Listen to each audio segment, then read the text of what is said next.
I'm Helen Waddington and I am the IBS coach, and I help people with their digestive health to get out of stomach pain, reduce bloating and normalize their bowel movements using a combination of mindset work, diet work and using a holistic approach.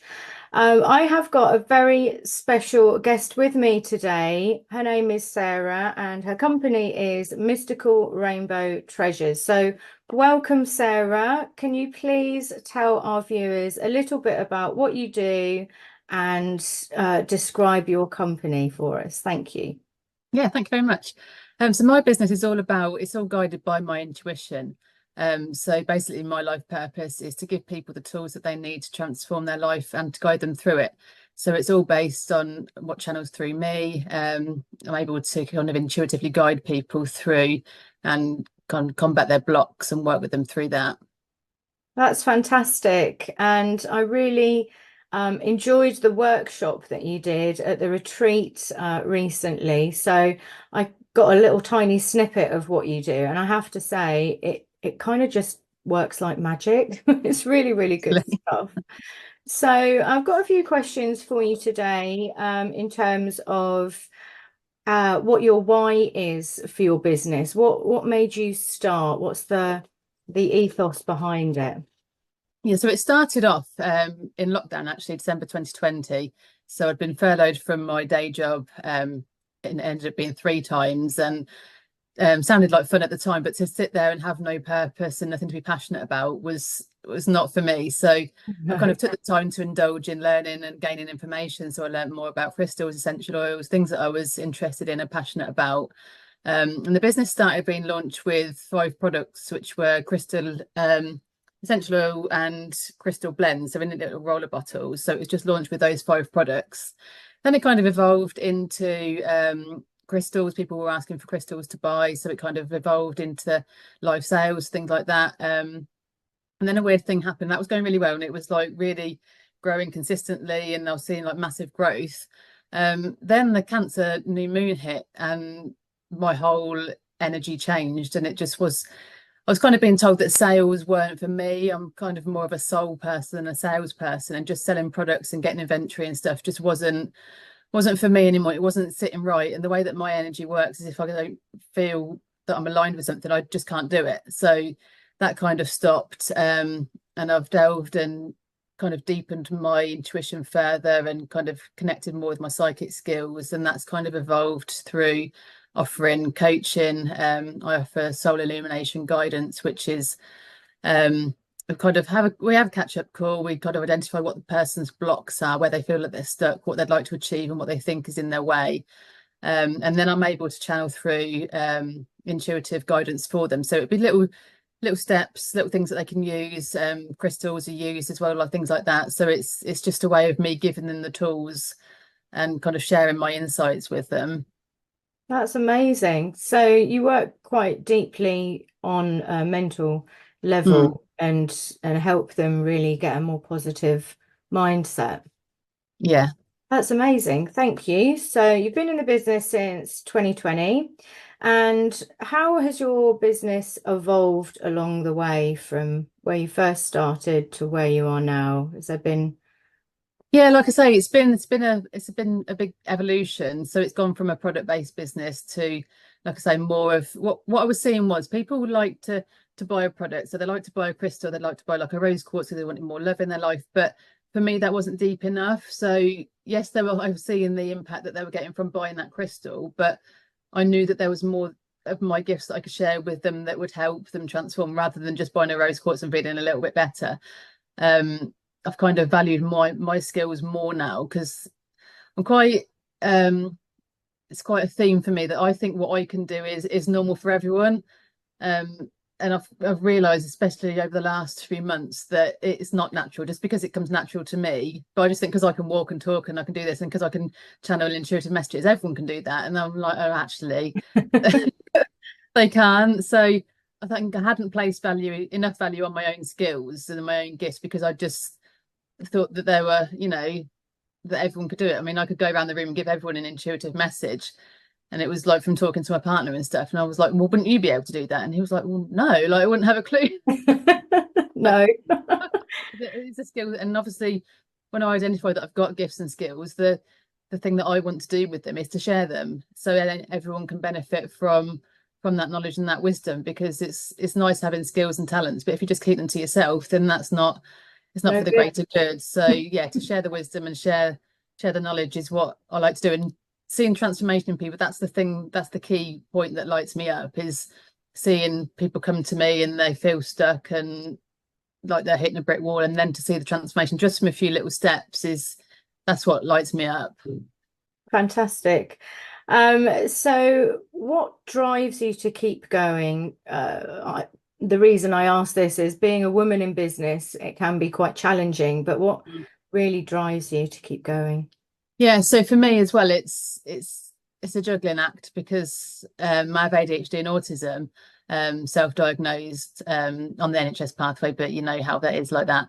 So Yeah. for me, like I say, with my energy, it has to be something that I'm passionate about. And I've been doing day jobs along the side. And for me, my business is my passion. So it's like having a hobby. So, you know, it all, if I don't do my business, I mean, I've took on full-time work for the last 9 months, and that's taken a lot of my time and energy. So the business is kind of, I haven't been able to energetically put as much work into that, and it's kind of killed my soul a little bit, because my business is what lights me up. It's me, kind of. I am the epitome of my own business. Yeah. So if I don't do that, then I'm kind of hiding my light. So it's a way for me to express myself through my business, and it's important for me and my mental health and my well-being that I'm doing things like that and not just working for someone else, because it doesn't have the same satisfaction as it does for working for myself.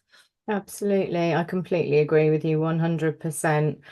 And what challenges have you faced aside from that, having to work alongside it? Have you faced any challenges within your business, maybe challenging clients or customers or situations, and how have you overcome those? Um, to be honest, all of my customers have been fantastic. I mean, if I share to public groups, I've had the occasional comment, but you've got to focus on the positives and not the negatives. Sometimes if people don't, a few years ago, I used to take things really personally. So if I kind of put my heart and soul into creating content and someone would say something negative, or it just didn't get the reach that I was hoping it to get, then I used to feel quite disheartened. But now I'm making content, I'm sharing it, and I know that it will hit the right people. So it might just be one person that needs that message at that point, but I kind of put that intention out when I press post, that the right people will see it. And you don't know who's watching. This is the other thing. And I get kind of sucked into looking at the metrics and the statistics and the analytics and how many people, how many views, how many likes, etc. But there's a lot of people watching that don't interact. Yeah. So it's about planting those seeds, because I'll get people come to me asking me questions about things, but I didn't know that they're even watching or looking at any of my content, because they've never interacted. So it's interesting to see who's just kind of watching on the sidelines and watching your growth and what you have to offer, because sometimes I think as business owners we forget the impact that we can create. Yeah. And people will come to you when the time is right. So it could be that they're sitting on the sidelines for years sometimes, and then you'll just get a message and they'll say, I'm ready, and you're like, oh, okay, where did you come from?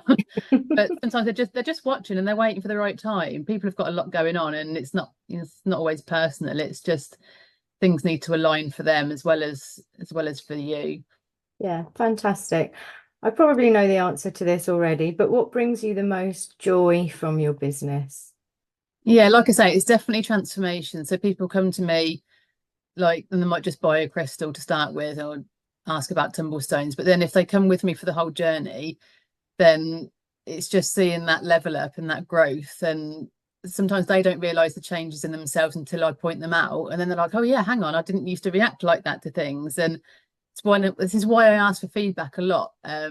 So when people work with me and they're collaborating, they're cooperative, and they're giving me that feedback, it's really interesting to kind of point it out so they can get that perspective, because quite often we don't see the changes in ourselves until someone points it out, and then you're like, oh yeah, hang on, I used to react really quite explosively to that situation, and now I've kind of gone into that with a bit more calm and a bit more clarity. So yeah, transformation is the big thing for me.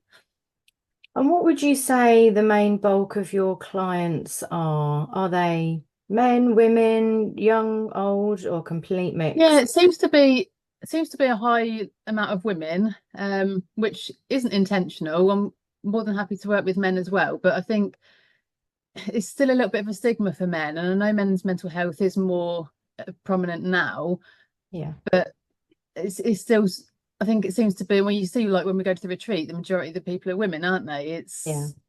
It's just seems to be how it is at the moment, but yeah, mainly women, mainly probably 30s to 40s, but it does vary. I do attract a lot of kind of beginners, so people that are kind of new to kind of the more alternative, ways of being, and but it might be some people that you don't always think it would be. So I've had people that were ex-colleagues from like years back that I wouldn't have put down as my kind of ideal client, but they've been some of my best clients. So it's people that are, like I say, people that are watching you on the journey and seeing your evolution, and they're like, oh, actually, she's onto something here, because it's not just a novelty, it is a way of life for me now. So Yeah. yeah, people will connect through that way. Fantastic. And if you could give one piece of advice to somebody watching this who may think that they want to change their business or do something completely different within the health and wellness sector, which is a huge scope of different things when you count in alternative therapies, holistic healing, mind, body, soul connections, the whole shebang. So if there's a woman watching this and she wants to maybe start her own business or take a different route, what would your one golden nugget for them be? My key piece of advice would be to be authentic, and just let that shine through, because I mean you can hide your light for so long, and I've done it, and it just kills your soul. But even like with like if you're looking into doing being a yoga teacher, you might look at other people and say, well, they're already doing that and they do it like this, but you're going to bring something different because you're you and nobody else is you, and that's your power. So you'll do it slightly different to someone else. Even if you're on the same training course, you bring your authenticity through, and then that's what shines, and that's what people are attracted to, and people will be magnetized to you, not just the modality that you're expressing. They'll be magnetized to you. So yeah, just be yourself, don't hide your light, is what I would say. That's incredible advice. That's actually given me goosebumps. That's really cool. Thank you. So how can people contact you, get in touch with you, work with you? So I'm on all the socials, so Instagram, Facebook, TikTok, LinkedIn as Mystical Rainbow Treasures. I also have a website, which is mysticalrainbowtreasures.com, where you can find me. I have huge amounts of crystal stock that aren't on the website if you're looking for crystals. So just pop me a message if you're looking for something in particular, because things like that are just so boring to list them on. So I have so much more that's not on the website. But yeah, I'm very responsive to messages. So just ping me a message wherever you can find me, and I'm more than happy to chat through how I can help you. Fantastic. And obviously, I will post the links either up here or down there, depending on which platform we are appearing on. But are you happy for people to contact you via email, or would you prefer them to Yeah, go? whatever's easier. I was going to say as well, for if you're going on the website, mysticalrainbowtreasures.com, if you type podcast at the checkout, there's a 15% discount for anyone that uses that code. So that's all set out ready to go. So anyone that's watching now and types podcast will get 15% off everything. Fantastic. That's really good. What a great offer. Thank you very much, Sarah. So I really appreciate you being with us today, and thank you so much for Pleasure. sharing your advice with our viewers. And I can't wait to see how this blossoms for you. And I think you're absolutely incredible. And I still have my little bottle and my cards, and I look at it every day and I know exactly what's going to happen. My prayers are coming true, and I can't wait to tell you when that does. Excited. Thank you. Great, It's been a lovely. pleasure. Thank you. Okay, take care.